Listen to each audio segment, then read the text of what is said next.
Finally दोनों wedding chamber में आ गए। जिंगसी को बहुत ही ज़्यादा सुंदर तरीके से सजाया गया था। हर तरफ पियोनी फ्लावर था और रोज़ का पेटल था। वेबुसन तो ये सब कुछ देख के बहुत ही ज़्यादा खुश था, लेकिन लानोंग जी बहुत ही ज़्यादा इरिटेटेड था और उसका इरिटेशन उसके फेशियल एक्सप्रेशन से ही समझा जा सकता था। लानोंग जी जैसा कूल पर्सन जिसके फेस में कभी भी कोई एक्सप्रेशन नहीं रहता था, वो आज टोटली फ्रस्ट्रेटेड दिख रहा था। जिंगसी में आते हुए उसने जिंगसी का दरवाज़ा बंद कर दिया और देखा कि वेबुसन उसके सामने ही खड़ा था। उसने वेबुसन की तरफ देखा, उसका वेल भी नहीं हटाया और कहा, देखो मैं तुम्हें। इससे पहले कि लानोंग जी कुछ और कह पाता, वेबुसन ने कहा, वुयिंग। लानोंग जी ने पूछा, हो क्या? वेबुसन ने कहा, मेरा नाम वुयिंग है, तुम मुझे वुयिंग कह के बुला सकते हो। अब तो हम दोनों हस्बैंड हैं ना। इस बात से लानोंग जी को और भी ज़्यादा इरिटेशन हुआ। वो महसूस कर सकता था कि वेल के अंदर से वेबुसन स्माइल कर रहा था। उसने वेबुसन की तरफ एक डेथ ग्लेयर दिया और कहा, शट अप। वेबुसन को समझ नहीं आया कि क्या हुआ। वो चौंक के उठा। लानोंग जी ने कंटिन्यू करते हुए कहा, देखो ये सिर्फ एक अरेंज मैरिज है जो फिर हम दोनों के मदर्स ने तय किया था और इसलिए हम दोनों को ये वेडिंग करना पड़ा। लेकिन तुम ये मत समझना कि इसकी वजह से तुम्हें हस्बैंड होने का सारा हक मिल गया। तुम मुझे कभी भी टच नहीं करोगे, तुम मेरे आसपास भी नहीं दिखाई दोगे, और हाँ, मोस्ट इम्पॉर्टेंटली तुम इस कमरे में नहीं रहोगे।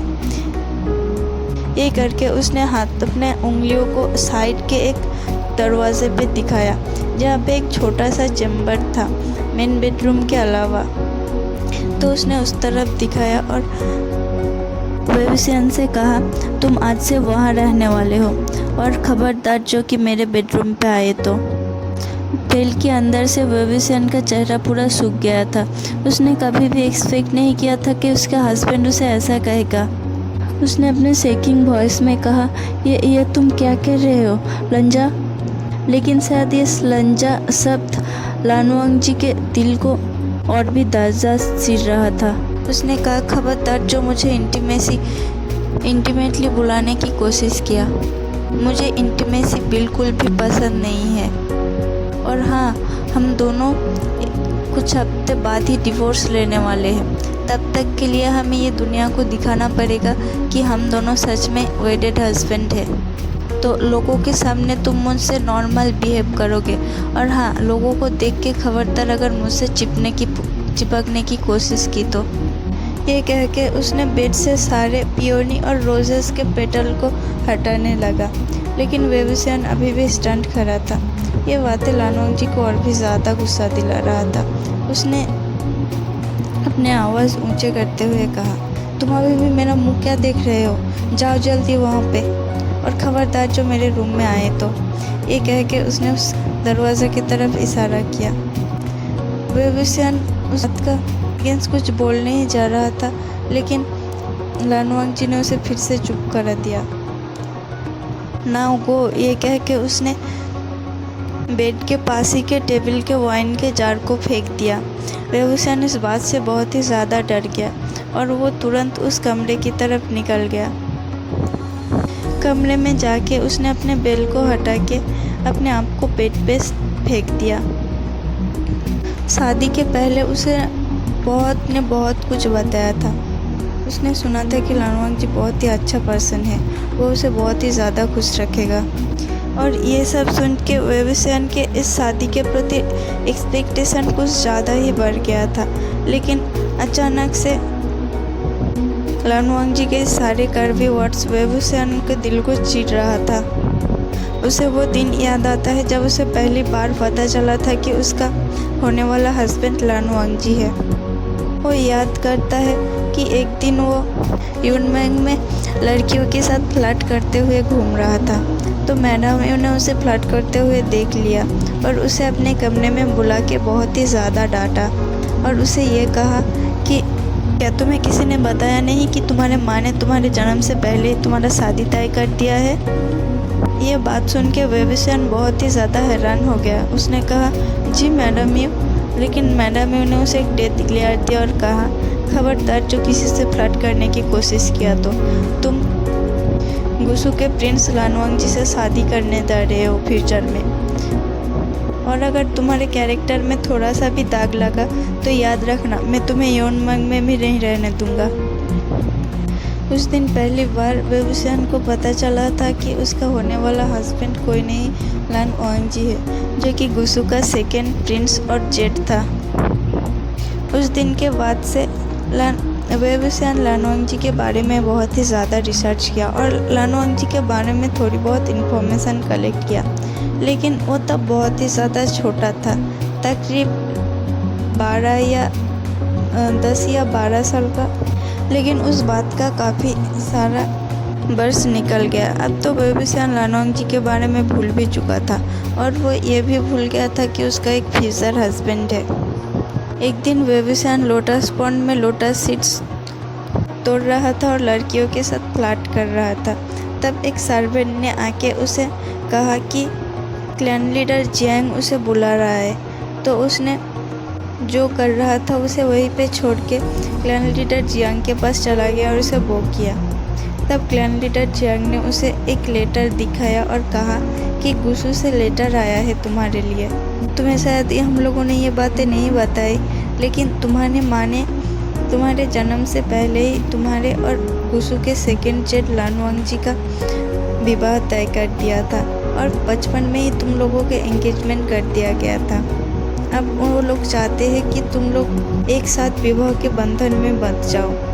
वो लोग जितना जल्दी हो सकता है इस शादी को करवाना चाहता है। क्या तुम्हें ये मंजूर है? अगर तुम चाहो तो कुछ टाइम ले सकते हो सोचने के लिए। तुम्हारे ऊपर कोई ज़बरदस्ती नहीं है, ये तुम्हारी ज़िंदगी है और हम तुम्हारे इच्छा के विपरीत कुछ भी नहीं करने वाले। लेकिन इस बात से जियांग फैंगमियान के पास ही बैठी हुई मैडम ही चिढ़ गई और उसने एक स्टंट वॉइस में कहा, उसे हाँ करना ही है। वो आखिर कब तक हमारे क्लैन में बैठा रहेगा? ये बहुत ही अच्छा रिश्ता है। अगर वो इस रिश्ते को ठुकरा दिया तो तुम्हें क्या लगता है उसे कौन शादी करेगा उस जैसे आवारा लड़के से? यानली और जियांग भी पास ही में था। यानली अपने माँ को डांटते हुए कहा। उसने वेबुसियन की तरफ देखा और कहा, आसियान तुम्हारे ऊपर कोई ज़बरदस्ती नहीं, प्लीज़ सोच के बताना कि तुम क्या चाहते हो। वेबुसियन बचपन से ही अपने माँ को बहुत प्यार करता था। उसे याद है कैसे उसे बचाने के लिए उसके माँ और पापा ने उस दोनों का लाइफ सेक्रीफाइस कर दिया। तो उसके माँ के डिसीजन को ठुकराने का कोई सवाल ही नहीं उठता। तो वेबुसियन ने तुरंत हाँ कर दिया और उसके बाद ही शुरू हो गया वेडिंग प्रिपरेशन। जियांग क्लैन में सभी लोग वेबुसियन को चिढ़ाते थे कि उसका वेडिंग एक कोल्ड पर्सन से होने जा रहा था। कोई इस बात को लेके चाहता था कि वो फ्यूचर में लैन क्लैन जाएगा और लैन क्लैन बहुत ही ज़्यादा शांत थे। वहाँ पे वो शरारत भी नहीं कर सकता, वहाँ पे वो कैसे रहेगा। तो कोई लानवांगजी की बहुत ही ज़्यादा तारीफ करता था। ये बातें सुन के वेबुसियन बहुत ही ज़्यादा शाय करता था, लेकिन वो सेमलेस था तो वो किसी की बातें को ज़्यादा ध्यान नहीं देता था। लेकिन कुछ ऐसे बातें था जो वेबुसियन अपने दिल में लगा लिया था, जैसे कि लानवांगजी बहुत ही ज़्यादा अच्छा पर्सन है, वो उसे बहुत ही ज़्यादा खुश रखेगा। ये सब कुछ फाइनली एक दिन जियांग चैन ने वेबुसियन को न्योहोसेंग ने वेबुसियन को सजेस्ट किया कि उसे लानवांगजी को लेटर लिखना चाहिए। पहले तो वेबुसियन शर्मा रहा था और मना कर रहा था, लेकिन बाद में उसने लेटर लिखा और लानवांगजी को भेज दिया। एक नहीं कई सारे, लेकिन आज तक एक भी लेटर्स का जवाब नहीं आया। तो उसने सोचा कि ये शायद गुसू का कोई रूल होगा कि ब्राइड और ग्रूम आपस में तब तक बातें नहीं कर सकता जब तक उसका मैरिज नहीं होता। लेकिन आज उसे पता चल रहा है कि लानवांगजी कभी भी उसका कोई लेटर्स का क्यों जवाब नहीं भेजता था, क्योंकि असल में तो लानवांगजी ये शादी चाहता था ही नहीं। वो तो इस शादी को बर्डन समझता है, वो वेविसियान को बर्डन समझता है। और इस बात को लेके वेविसियान के मन में बहुत ही ज़्यादा तकलीफ़ हो रहा था। वही बेड पे लेटे हुए उसने थोड़ी देर आंसू बहाया और फिर अपने आप को संभाला। उसने सोचा कि कोई बात नहीं, उसका हस्बैंड शायद किसी वजह से नाराज़ है, या फिर वो इस शादी को नहीं करना चाहता था इसलिए नाराज़ है। लेकिन वेविसियान भी हार नहीं मानेगा, वो भी लानवांग जी को पाके ही रहेगा। आज नहीं तो कल लानवांग जी उसे एक्सेप्ट करेगा। ये सोच के उसने अपने ड्रेस को निकाला, अपने आउटर रोब्स को निकाला, अपने वेल को निकाला और सारे ज्वेलरी को पास सीट के टेबल पे रख दिया और फिर इनर रोब में ही सो गया। नेक्स्ट डे वेविसियान ने जब आंखें खोला तब शायद सुबह के 10 बज रहा था। उसने जल्दी से बेड से उठ के बाथ लेके अपना ड्रेस चेंज कर लिया और फ्रेश होके जिंगसी से निकल गया। उसने जिंगसी से निकलने के पहले एक बार मेन चेम्बर में देखा जहाँ पे लानवांग जी रहता था, लेकिन उधर लानवांग जी नहीं था। उसने मन में सोचा कि ये तो होना ही था, वेविसियान अगर इतना लेट उठेगा तो कौन बिस्तर पे इतना लेट रहेगा, स्पेशली लानवांग जी की तरफ पर्सन जिसके बारे में वेविसियान सुना है कि वो 5 बजे ही उठ जाता है। वेविसियान सोच रहा था कि किसी ने उसे उठाया क्यों नहीं और बाहर लोग क्या कहेंगे, क्योंकि यहाँ आने से पहले मैडम यू ने उसे स्ट्रिक्टली कह दिया था कि वो क्लाउड रिसेस में 12 बजे तक नहीं सो सकता, उसे 5 बजे ही उठ जाना पड़ेगा। उसे बहुत ही ज़्यादा भूख लगा था और उसके पेट में गुड़गुड़ आवाज़ हो रहा था। फिर कुछ देर चलने के बाद उसने लन सिचन से मिला जो कि उसके तरफ ही आ रहा था। दोनों ने एक दूसरे को देख के थोड़ा सा वो किया और एक स्माइल दी। तभी लन सिचन ने कहा, वे मास्टर अब उठ गए? मैं आप ही के पास आ रहा था आपको उठाने के लिए, अच्छा हुआ कि आप पहले से उठ गए। तभी वेविसियान के पेट में फिर से गुरु आवाज़ की। ये देख के वेविसियान ने तो एक ऑकवर्ड से मुंह बनाया, लेकिन लन सिचन ने थोड़ा सा स्माइल किया और कहा, लगता है आपने ब्रेकफास्ट नहीं किया, कोई बात नहीं, अब जिंगसी में जाके आराम कीजिए, मैं आपका ब्रेकफास्ट सर्वेंट से कह के जिंगसी में भिजवा देता हूँ। ये कह के दोनों ने अपने अपने रास्ते चला गया। वेविसियान अब जिंगसी में था। सर्वेंट ने उसे खाना दिया, वो खाना खा के थोड़ी देर आराम किया और फिर बाहर निकल गया। इधर उधर टहलते टहलते उसने ग्राउंड में आ गया जहाँ पर शॉट प्रैक्टिस हो रहा था और उसने देखा कि लानवांग जी किसी दूसरे कल्टीवेटर के साथ लड़ रहा था और वो भी बहुत ही स्किलफुली। लानवांग जी के स्किल देख के वेविसियान इम्प्रेस्ड हो गया। उसने डिसाइड किया कि वो वहीं पे बैठ के लानवांग जी का ट्रेनिंग देखेगा। फिर जब लानवांग जी का प्रैक्टिस ख़त्म हुआ तब वेविसियान ने उसकी तरफ एक स्माइल दी, लेकिन लानवांग जी उसे इग्नोर करके चला गया। दूर से लन सिचन ने ये बातें नोटिस की और उसने वेविसियान को लेके उसे ऑफर दिया कि वो उसे क्लाउड रिसेस घुमाना चाहता है। वेविसियान ने स्माइल करते हुए ये ऑफर एक्सेप्ट किया। फिर लन सिचन वेविसियान को क्लाउड रिसेस दिखाने लगा। हर बार वो लानवांग जी से मिलता था और हर बार लानवांग जी उसे इग्नोर करके चला जाता था। कभी कभी तो सिचन के साथ देख के लानवांग जी उसे डेथ क्लियर देता था। वेविसियान को तो लगता था कि शायद लानवांग जी जेलस है, लेकिन जब शाम को उन दोनों ने जिंगसी में गया तब लानवांग जी ने कुछ ऐसा कहा जिसको सुन के वेविसियान का दिल टूट गया। जिंगसी में जाने के बाद वेविसियान ने लानवांग जी को एक स्माइल दिया, लेकिन लानवांग जी ने अपना आंखें बड़ी बड़ी करते हुए उसे कहा, तुम मेरे भाई को सीड्यूस क्यों कर रहे थे?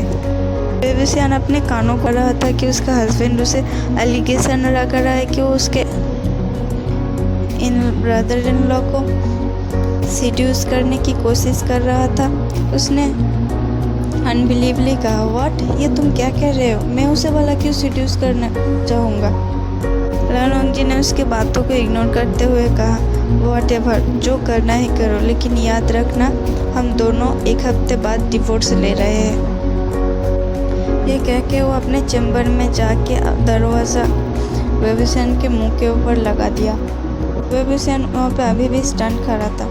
आखिर उसका हस्बैंड उसे ऐसा कैसे बोल सकता है। हाँ, अगर वो उसे प्यार नहीं करता तो एटलीस्ट रिस्पेक्ट तो कर सकता है कि इंसान होने के नाते। वेविसियान लानोंग जी की बातों का उल्टा जवाब देना चाहता था, लेकिन फिर उसे मैडम यू की बातें याद आई कि वहाँ पे कोई भी ट्रबल क्रिएट मत करना और अपने हस्बैंड को कभी भी डिसरेस्पेक्ट मत करना, वरना याद रखना जियांगलन का दरवाज़ा तुम्हारे लिए हमेशा के लिए बंद। ये कह के उसने खुद को शांत किया और अपने कमरे में चला गया। चलिए आज की पार्ट को यहीं पे ख़त्म करते हैं। अगर आपको वीडियो अच्छा लगा तो प्लीज़ लाइक और कमेंट कर देना और चैनल को भी सब्सक्राइब कर देना। आप लोग क्यों लाइक और कमेंट नहीं कर रहे हो यार? आप लोगों की एक लाइक और कमेंट से बहुत ही ज़्यादा मोटिवेशन मिलता है। मुझे लग रहा है कि या तो मेरी स्टोरी अच्छी नहीं है या फिर मैं अच्छे से एक्सप्लेन नहीं कर पा रही हूँ। प्लीज़ वीडियो को लाइक और कमेंट कर दो।